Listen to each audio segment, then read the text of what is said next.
రేపు greater Visakha municipal corporation council ప్రత్యేక సమావేశం జరగబోతోంది. వైసీపీకి చెందిన మేయర్ హరి వెంకట కుమారిపై కూటమి కార్పొరేటర్లు అవిశ్వాస తీర్మానం పెట్టడంతో రేపటి సమావేశంపై ఉత్కంఠ నెలకొంది. రేపటి మీటింగ్ లో ఎలాంటి అవాంఛనీయ ఘటనలు జరగకుండా 300 మంది పోలీసులతో బందోబస్తు ఏర్పాటు చేస్తున్నారు. కౌన్సిల్లోకి సభ్యులకు మాత్రమే అనుమతి ఇవ్వాలని నిర్ణయించారు. అలాగే రేపటి సమావేశం మొత్తాన్ని వీడియో రికార్డింగ్ చేయబోతున్నారు. ఇక కూటమి అవిశ్వాసం పెట్టాక క్యాంపు రాజకీయాలు మొదలయ్యాయి. టీడీపీ కార్పొరేటర్లను మలేషియాకు తరలించారు. రేపటి సమావేశం కోసం వీరంతా ఇవాళ విశాఖ తిరిగి వస్తారు. ఇక వైసీపీ కార్పొరేటర్లను శ్రీలంక, కేరళకు తరలించారు. రేపటి మీటింగ్ కు హాజరు కాకూడదని వైసీపీ నిర్ణయించింది. తమ కార్పొరేటర్లకు విప్ జారీ చేసింది.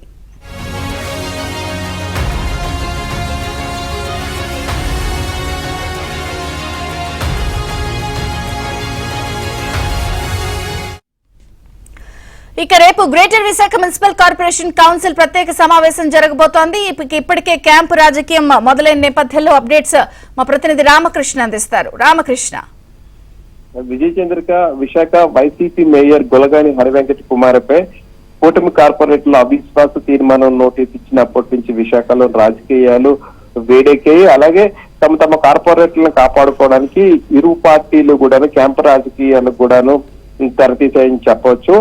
వైసీపీ తమ కార్పొరేటర్లను బెంగళూరు మొదట తరలించారు. అక్కడి నుంచి శ్రీలంక, కేరళ కూడా తరలించారు. అలాగే కూటమి పార్టీలో ఉన్న తెలుగుదేశం పార్టీ, జనసేన కూడాను తమ కార్పొరేటర్లను మలేషియా తరలించారు. అయితే అవిశ్వాసం సంబంధించి నోటీసు ఇచ్చిన నేపథ్యంలో రేపు ఉదయం జీవీఎంసీ కౌన్సిల్ 11 గంటలకి ప్రత్యేక సమావేశం కానున్నది. ఈ సమావేశానికి సంబంధించి కూడాను జిల్లా కలెక్టర్ అలాగే GVMC incharge commissioner Harindra Prasad అన్ని ఏర్పాట్లు కూడా పూర్తి చేశారు. ఇదే అంశంపై నేను కూడా ఒక ప్రత్యేక సమావేశాన్ని అధికారులతో సమావేశాన్ని నిర్వహించారు.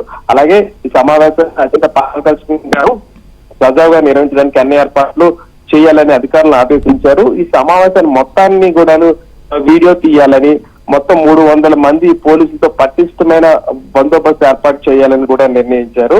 కేవలం అంటే రేపు జరగనున్న ప్రత్యేక సమావేశానికి కౌన్సిల్ సభ్యులు, ఎక్స్ అఫీషియల్ సభ్యులు మాత్రమే లోపలికి అనుమతిస్తున్నారు. పకడ్బందీగా అంటే రేపు కౌన్సిల్ సమావేశాన్ని పకడ్బందీగా నిర్వహించడానికి అన్ని ఏర్పాట్లు కూడా పూర్తయ్యాయి. అయితే ఈ నేపథ్యంలో వైసీపీ తమ కార్పొరేటర్లకు విప్ కూడా జారీ చేసింది. ఎవరు కూడా వైసీపీ కార్పొరేటర్లు ఎవరు కూడా ఈ సమావేశానికి హాజరు కాకూడదని కూడాను ఇక్కడ విశాఖ జిల్లా వైసీపీ జిల్లా అధ్యక్షుడు గుడివాడ అమర్నాథ్ కూడా అని చెప్పారు. తాము విప్ జారీ చేస్తున్నామని కూడా అన్నారు. ఒకవేళ ఎవరైనా వైసీపీ నుంచి కూటమి పార్టీలోకి వెళ్ళిన వారు ఎవరైనా వెళ్ళినా కూడాను విప్ను ధిక్కరిస్తే కఠిన చర్యలు తీసుకుంటామని ఒకవైపు కూడా వైసీపీ హెచ్చరికలు జారీ చేస్తుంది. ఏదేమైనా రేపు సమావేశాల్లోనూ ఉత్కంఠభరితంగా ఉంది. విజయ్ చంద్రిక.